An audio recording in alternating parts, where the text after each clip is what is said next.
Assalamualaikum warahmatullahi wabarakatuh.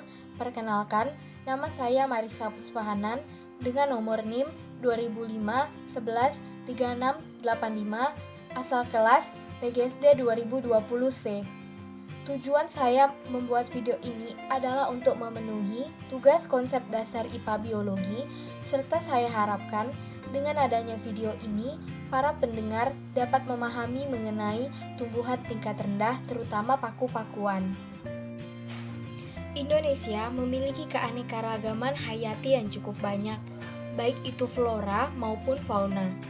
Lebih kurang 30.000 sampai 40.000 jenis tumbuhan tersebar mulai dari Aceh hingga ke Papua, dari dataran rendah hingga ke dataran tinggi, dari daerah tropis hingga daerah sejuk. Jenis-jenis tumbuhan di Indonesia sangatlah banyak. Beragamnya makhluk hidup yang ada di bumi ini ditunjukkan dengan adanya variasi bentuk, penampilan, serta ciri-ciri lainnya yang mendorong diperlukannya suatu cara untuk mengelompokkan makhluk hidup agar menjadi mudah dipelajari dan mudah dipahami. Secara langsung atau tidak langsung, setiap organisme termasuk manusia sangatlah membutuhkan tumbuhan. Manusia telah memanfaatkan tumbuhan sebagai tanaman sumber bahan makanan, obat, bahan dapur, tanam hias, kerajinan, sandang, dan papan. Tumbuhan berfungsi sebagai produsen dalam rantai makanan, yaitu penyedia makanan bagi organisme lain. Berdasarkan jumlah sel penyusun tubuh tumbuhan, dibedakan menjadi tumbuhan bersel tunggal atau uniseluler, dan tumbuhan bersel banyak atau multiseluler. Tumbuhan bersel banyak dibedakan menjadi tumbuhan tingkat tinggi dan tumbuhan tingkat rendah. Tumbuhan tingkat tinggi adalah tumbuhan yang telah mempunyai akar, batang, dan daun sejati. Sedangkan tumbuhan tingkat rendah adalah tumbuhan yang belum mempunyai akar, batang, dan daun sejati. Tumbuhan tingkat rendah atau Cryptogamae terdiri dari tumbuhan belah atau Schizophyta, tumbuhan talus, Talophyta, lumut, Bryophyta, dan paku-pakuan Pteridophyta. Sedangkan tumbuhan tingkat tinggi contohnya adalah rumput dan pohon mangga yang biasanya kita jumpai di lingkungan sekitar kita. Tumbuhan sebagai makhluk hidup juga memiliki bagian yang terdiri atas organ-organ penting yang mendukung proses kehidupan tumbuhan itu sendiri. Seluruh bagian tumbuhan merupakan satu kesatuan hidup, sedangkan berbagai organ yang berbeda hanyalah bagian-bagian yang melaksanakan fungsinya masing-masing dalam kehidupan tumbuhan itu.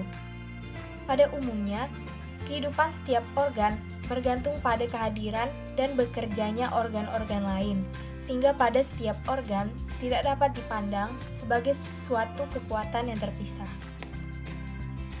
Tumbuhan tingkat rendah merupakan kelompok tumbuhan yang struktur tubuhnya serta perkembangan organ tubuhnya masih tergolong sangat sederhana. Meskipun ada sebagian yang memiliki organ seperti batang, akar, dan daun, namun itu bukanlah merupakan organ sejati. Tumbuhan yang tidak memiliki bunga dan jaringan pembuluh bukan termasuk ke dalam organ sejati. Tumbuhan tersebut tidak memiliki bunga dan jaringan pembuluh angkut, sehingga penyaluran materi di dalam tubuhnya dilakukan dengan cara difusi. Proses difusi pada tumbuhan tingkat rendah sangatlah penting bagi keseimbangan hidup tumbuhan tersebut. Karbon dioksida dan oksigen diambil oleh tumbuhan dan udara melalui proses difusi. Beberapa ciri-ciri dari tumbuhan tingkat rendah yaitu organ tubuh berupa talus digolongkan ke dalam Talophyta.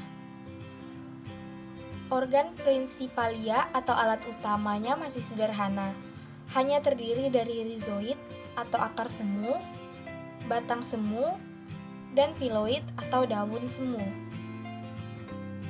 Organ reproduktivitanya pun masih sangat sederhana, yaitu berupa spora yang tergolong ke dalam Sporophyta. Tumbuhan tingkat rendah tidak pernah menghasilkan bunga, sehingga disebut dengan flowerless plants.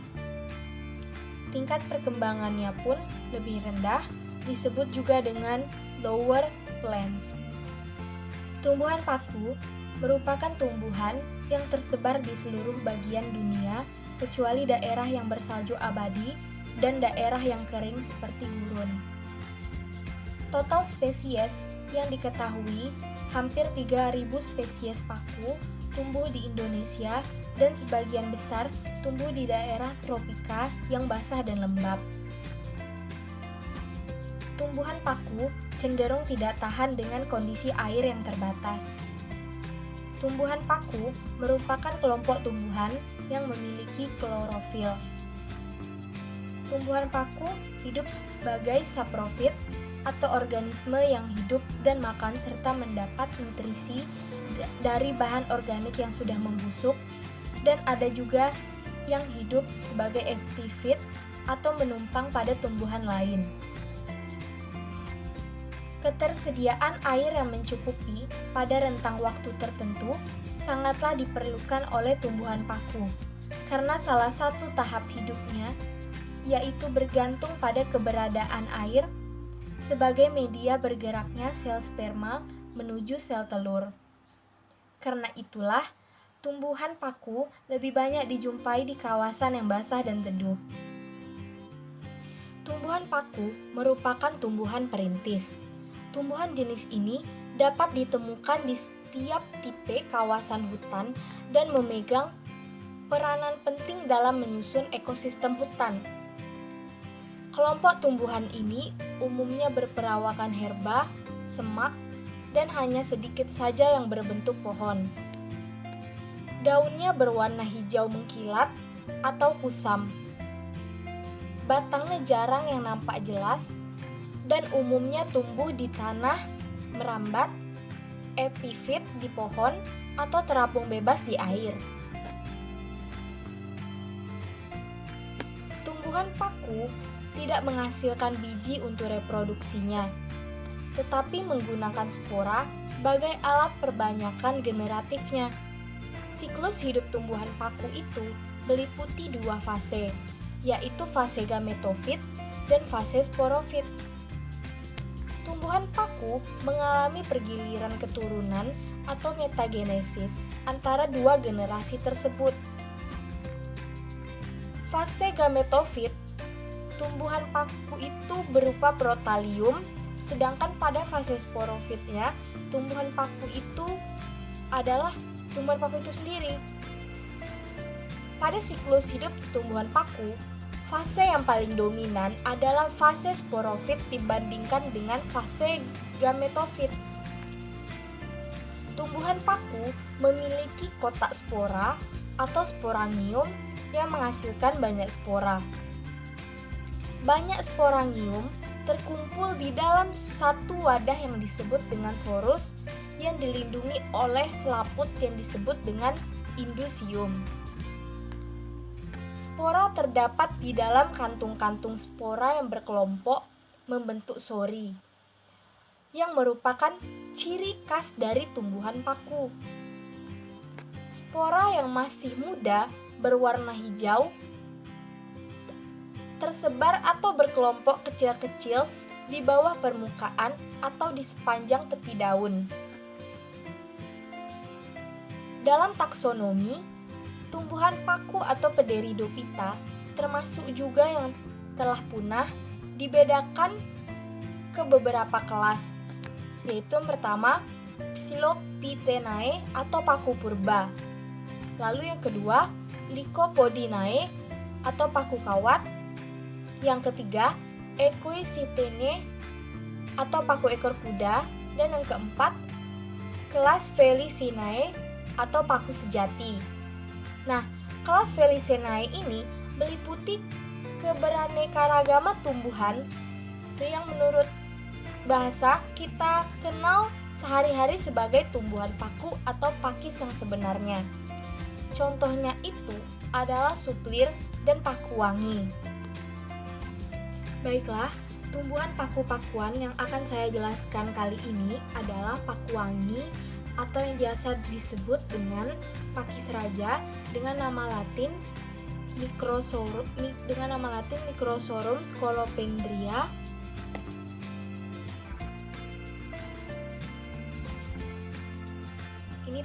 Ini tumbuhannya. Ini dinamakan dengan pakuwangi.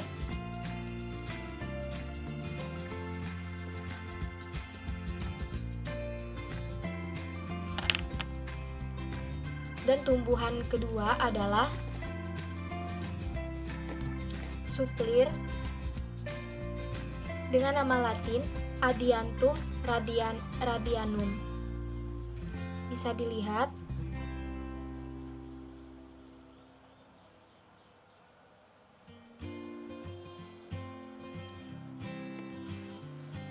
Nah, pada beberapa jenis paku yang hidup di tanah, batang tumbuhan paku itu sejajar dengan permukaan tanah.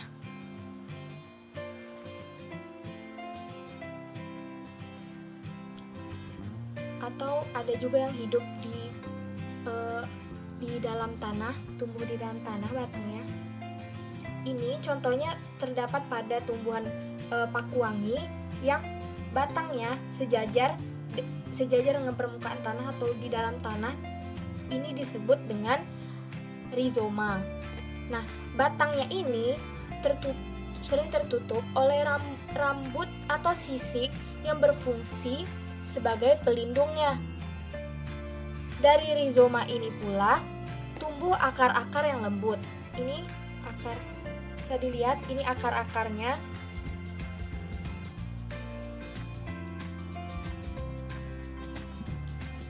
Lalu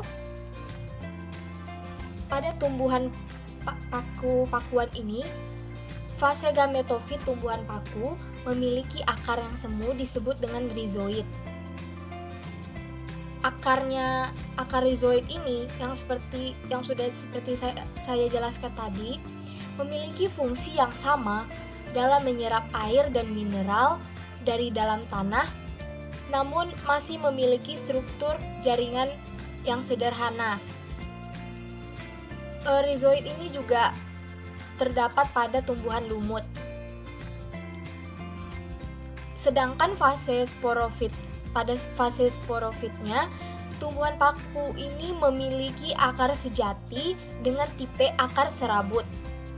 Akar serabut adalah tipe akar yang tidak memiliki akar pokok seperti yang dimiliki oleh tumbuhan monokotil. Contohnya itu padi, jagung, dan lain sebagainya. Ujung tumbuhan paku akan melingkar dan menggulung pada usia mudanya. Ini dapat dilihat pada suplir, daun mudanya melingkar dan menggulung.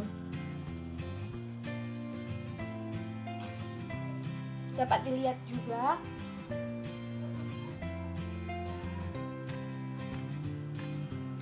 pada pakuwangi, daun mudanya ujungnya menggulung dan agak melingkar.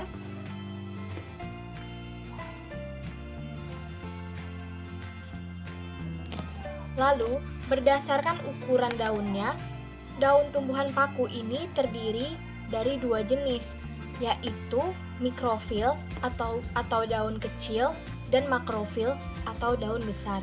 Pada daun paku dewasa, tumbuhan ini memiliki dua jenis daun, yaitu daun fertil atau daun subur dan daun steril atau daun mandul. Helaian daun secara menyeluruh disebut dengan ental. Nah, ental ini kan ada dua, yaitu subur dan mandul. Kalau daun fertil atau subur ini adalah daun paku yang terdapat bintil-bintil kehitaman pada bagian bawah permukaan daunnya. Contohnya, pada tumbuhan suplir ini terdapat, jika dilihat secara dekat, terdapat bintil-bintil hitam pada daunnya. Ini disebut dengan daun fertil atau daun subur. Sedangkan pada daun steril tidak terdapat bintil-bintil hitam sama sekali. Nah, bintil-bintil kehitaman itu adalah kumpulan sporangium yang disebut dengan sorus. Dan sorus ini biasanya dilindungi oleh lapisan penutup. Lapisan penutup ini disebut dengan indusium. Berdasarkan fungsinya, daun tumbuhan paku terbagi menjadi dua jenis, yaitu daun saprofil dan daun trofofil. Daun saprofil berguna dalam proses penghasilan spora, sedangkan daun tropofil berguna dalam proses fotosintesis. Permukaan daun tumbuhan paku bagian atas disebut dengan tropofil. Terdapat tonjolan-tonjolan dari sorus, dapat dilihat di kamera. Tonjolan dari sorus terlihat sangat jelas, dan daunnya ini berwarna hijau karena mengandung klorofil. Lalu, bagian belakang daun tumbuhan paku adalah daun sporofil yang memiliki banyak sorus atau kumpulan spora yang dilindungi oleh indisium pada usia muda. Di dalam sorus ini terdapat banyak sporangium atau kotak spora yang merupakan tempat pembentukan spora.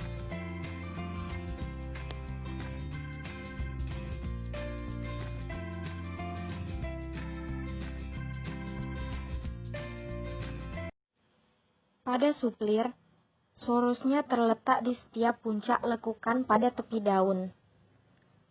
Sporanya pun terlindungi oleh sporangium yang dilindungi oleh indusium. Kumpulan indusia atau sorus berada di sisi bawah daun. Sorus adalah suatu badan yang terdiri atas beberapa kelompok sporangium atau kotak spora dan berbentuk bulat atau pipih. Sorus yang masih muda biasanya ditutupi oleh selaput pelindung atau indusium. Dalam sorus, terdapat spora yang merupakan alat perkembangbiakan. Tangkai ental pada suplir sangat khas karena berwarna hitam dan mengkilap. Kadang-kadang juga bersisik halus ketika dewasa. Daunnya berbentuk agak bulat, berbeda dengan paku wangi yang bentuknya menyirip. Pada tumbuhan suplir, terdapat rizoma atau yang biasa disebut dengan rimpang. Rizoma adalah batang paku yang menjalar. Lalu, di tumbuhan suplir, terdapat rachis. Rachis adalah bagian ibu tangkai bunga di tengah-tengah perbungaan, di mana tangkai-tangkai itu melekat, disebut dengan rakis. Lalu ada petiole. Petiole adalah tangkai daun yang menempel pada helai daun ke batang dan mampu memutar daun agar mampu menghadap matahari. Selanjutnya, ada pinul. Pinul adalah anak daun pada tumbuhan paku. Pada tumbuhan paku wangi, sorusnya berwarna orange. Terletak pada permukaan bawah daun, sedangkan pada permukaan atas daun, tampak adanya tonjolan-tonjolan sorus. Sorus yang agak cekung, berbentuk bulat sampai lonjong. Daunnya sangat menyirip dan kasar. Panjangnya hingga 0,9 meter. Tangkai daunnya pun bisa mencapai 400 mm.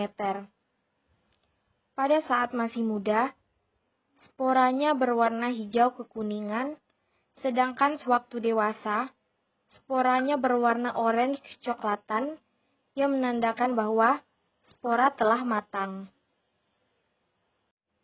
Tumbuhan paku dapat berkembang biak melalui dua cara, yaitu cara vegetatif dan generatif. Pada tumbuhan paku, proses reproduksinya menunjukkan bahwa adanya pergiliran antara generasi gametofit dan sporofit. Pada tumbuhan paku, generasi sporofit adalah generasi yang dominan dalam daur hidupnya.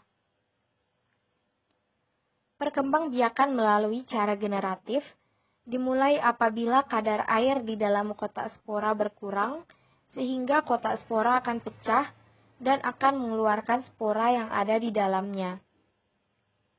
Spora pun akan tersebar, lalu dibawa oleh angin, dan akan membentuk protalium apabila lingkungannya mendukung untuk bisa tumbuh.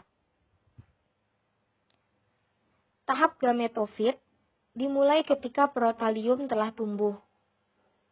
Generasi gametofit ditandai dengan adanya protalium, yaitu tumbuhan paku yang baru berbentuk seperti jantung, berwarna hijau, dan melekat pada substrat dengan rizoidnya.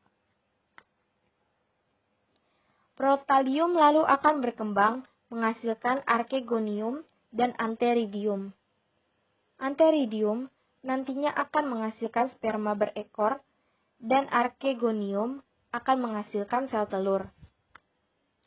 Meskipun sel sperma mempunyai flagel atau ekor, namun sperma masih membutuhkan air untuk proses pergerakannya ke sel telur. Proses fertilisasi pun akan terjadi apabila sperma dari antheridium telah sampai ke sel telur yang dihasilkan oleh archegonium. Jika terjadi fertilisasi, nantinya akan menghasilkan zigot. Disinilah dimulainya fase sporofit. Selanjutnya, zigot akan tumbuh menjadi embrio dan akhirnya akan berkembang menjadi tumbuhan paku yang baru. Setelah dewasa, sporofil dari sporofit akan menghasilkan spora yang terdapat dalam kotak spora atau sporangium. Setelah itu, sporangium atau kotak spora akan berkumpul di dalam sorus.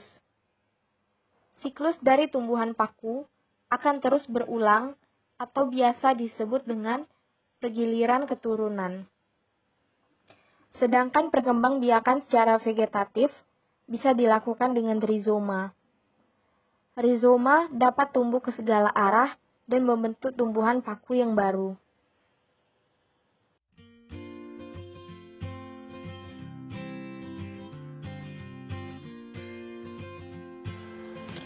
Apa saja manfaat dari tumbuhan suplir dan tumbuhan paku wangi? Tumbuhan suplir bermanfaat sebagai tanaman hias, sedangkan tumbuhan paku wangi itu biasa digunakan oleh masyarakat Hawaii untuk mengharumkan kain kapa. Jadi, kain kapa itu adalah kain khas dari Hawaii.